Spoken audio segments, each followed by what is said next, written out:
Hi lovelies, and welcome back to my channel, and welcome back to this reading for Frederick Douglass. If you do enjoy this reading, please do hit a thumbs up and leave some massive love for Frederick Douglass down in the comments below, please. This man, I mean, where do we actually begin? If you don't know a lot about Frederick Douglass, I would try my best to give a very quick run through, because he has actually said if they'd like to know about me, they should go and do their research, because this is a man who definitely did his research, who took things upon himself to teach himself and better himself, and he achieved so much. I had no idea, I'll be honest, I had no idea who he was before sitting down to kind of prepare for this reading and grasp his energy and grasp his life. But he is an incredible man, my goodness. So Frederick Douglass was born a slave in America. He was born close to Maryland to a black enslaved mother and a white father. He was taken away from his mum at, I think, the age of 6, at quite a young age, and he was sent to another plantation to live with his grandparents. I think his mum died very soon after that, and obviously he never saw her again. I think he was then, if I'm right, I'm saying I think because I'm trying to like grasp onto my memory here. I believe he was then taken away from his grandparents to go and work on another plantation to who was family of the plantation that he had come from. And while he was on that plantation, his slave master's wife taught him how to read. Now, if you don't know, it was absolutely illegal for slaves to know how to read. Slaves were not supposed to know how to read. You know, it was obviously the people in power's evil and disgusting plans to keep, you know, slaves as uneducated as possible, because education and knowledge, as we know, is power. So she taught him how to read, but after her husband's absolute, you know, forbiddenness, that's not a word, after he forbid her from teaching him to read, he said stop. She stopped teaching him, but he carried on teaching himself. So he carried on teaching himself how to read, and he would read newspapers and read books, and he was educating himself and just keep practicing himself as much as possible. And I do believe that he actually went on to teach other slaves how to read as well. So Frederick Douglass never knew how old he was. There was no exact record of his birth from what I believe, but he did escape slavery. So one day he left the plantation and he headed north, and he, you know, took that absolutely dangerous trip, you know, through the, I believe it's the Underground Railroads they were called, to the north of America, where, you know, black African Americans were free. And he made it, and he made it to New York. And when he got to New York, he met a free black woman called Anna, and he married her. And they changed the name from Bailey, because he was originally Frederick Bailey, and they changed the name from Bailey to Douglass. Now, when Frederick Douglass got to New York, he began to tell stories of his time in slavery and what had happened to him, and he gathered this massive following. You know, the Northern Americans, the North white Americans, were very interested and intrigued and shocked and disgusted by what he had been through. And so he kept gaining, you know, interest, and people wanted to hear his story. And obviously he developed this love for reading and this love for writing, and he went on to become a best-selling author. He wrote multiple autobiographies about his time as a slave. Frederick Douglass was the leader, one of the leaders of the Abolitionist movement. If you don't know, the Abolitionists fought against the slave owners to get rid of slavery. You know, they were completely anti-slavery, and in New York and in the North, they already had quite a strong, you know, sense of being anti-slavery. So he headed that up. He even went to the White House. He spoke to President Lincoln. Like, this man was incredible. He even travelled to England, this man, and he travelled to England, and while he was in England, because bear in mind, while he's doing all of this and he's achieving all of this, he's still, you know, a slave on the run. You know, he's still got people coming after him. So while he was in England, I believe some friends that he'd met actually paid for his freedom. So they actually sent the money off to his ex, you know, the ex-plantation owner, and paid for his freedom. And so he was a free man. I literally just read before I came on camera that one day he actually went back to the plantation owner and actually reconciled with the slave owner. Like, this man, like, and that's not even all. I will have to leave links down below to just so you can go and read what an incredible man this man is. This man needs to be taught about in every school across the world, not just in America, in England, Canada, Australia. People need to know about this man because the things he did were just literally amazing. Like, amazing doesn't cut it. Like, in that time in history, for him to do what he did, it's insane. So not only that, I will just end on saying this about his life. His wife Anna sadly passed away, and after Anna passed away, he went on to marry a white woman. And Frederick Douglass also fought for women's rights. He was a suffragette. Like, what? This man who had been born a slave, escaped slavery, become a published author in a time when honestly, the odds were completely against him in every single sense of the word. He went on to fight for women's rights. And his whole thing was, he believed that no matter your sex, your colour, your gender, whatever, that every single human being deserves human rights. That was his whole thing.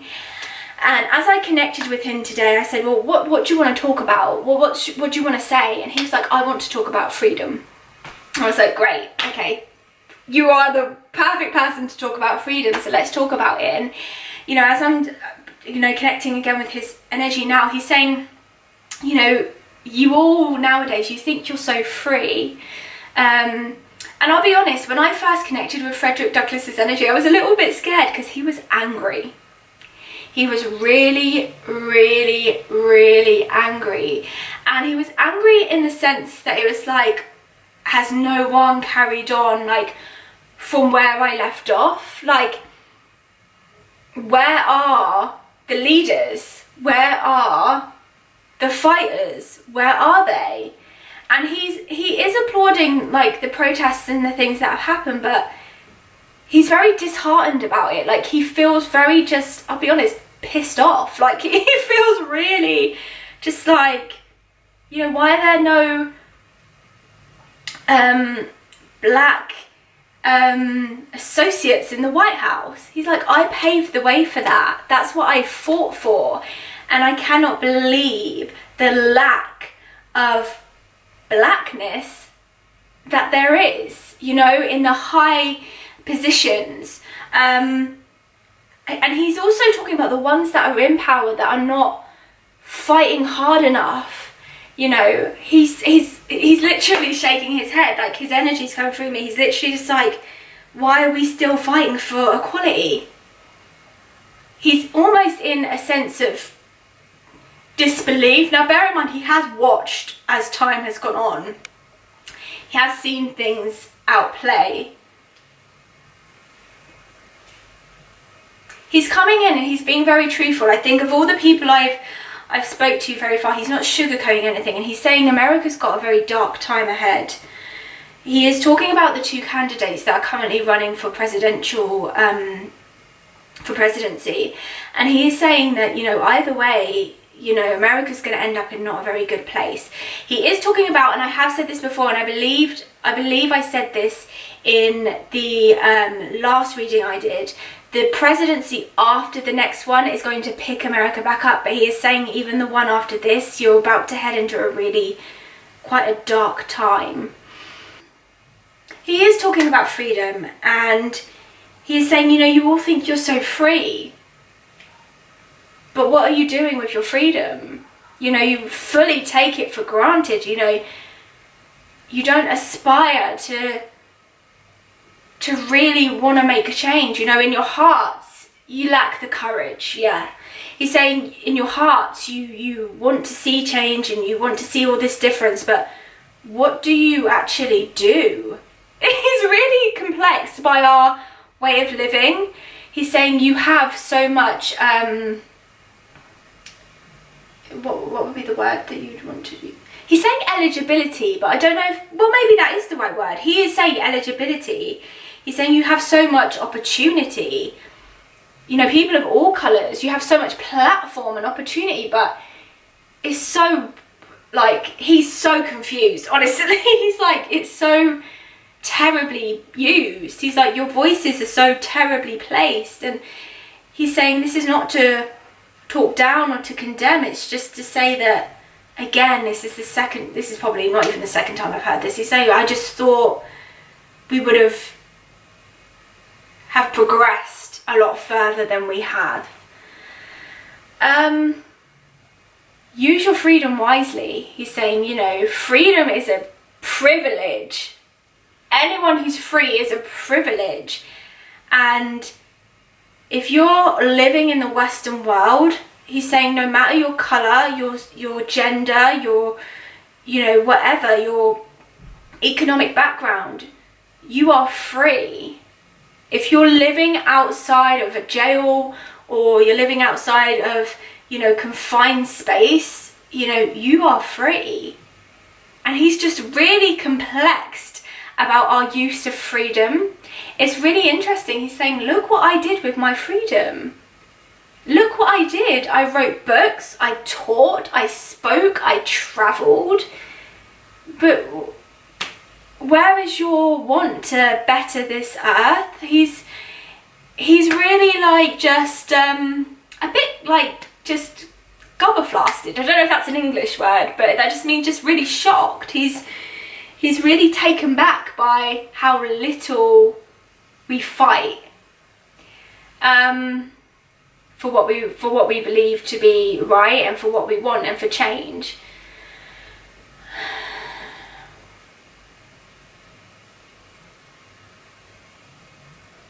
He's just like, he's like, there is just so much more to be done. He's looking at something. What are you looking at?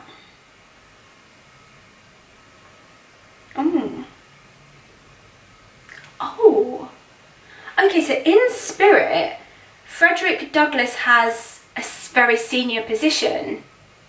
Is that, yeah. Wow.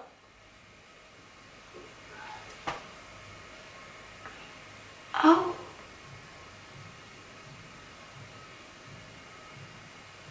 Okay, so he is saying, I am in charge of looking after spirits in the United States. He's saying that. He's saying, you know, my work carried on way beyond my passing, and I've been working many years with this. It's like he's looking at a map. It's like he's showing me the map. It's like black and white, and on it it's got like little specks. They look like little stars. What are they? The spirits that you look after. Right. Are they specific kind of spirits, or are they just everyday people, or people from all different walks of life? I've just learnt something. So he is saying to me that in spirit, there are people that look after different parts of the world, and they have these maps, and on these maps there's like these little star specks, and these are all the people that they look after. So he's got a picture of the whole of the United States, it looks like to me, and he's got these little specks, people from all different communities that he looks after. That's incredible. Yes, he's saying, I love it, I love it. You must do better with your future. You must do better with your freedom. You must do better with your freedom. Life is hard, he's saying. Life is, no one said it was going to be easy. Frederick Douglass was actually quoted saying, if there is no struggle, there is no progress. This is something I really heavily believe in, especially as a spiritualist, because when spirit is trying to grow you, when they're trying to develop you, when they're trying to push you and make you better, they will place obstacles and challenges in your path.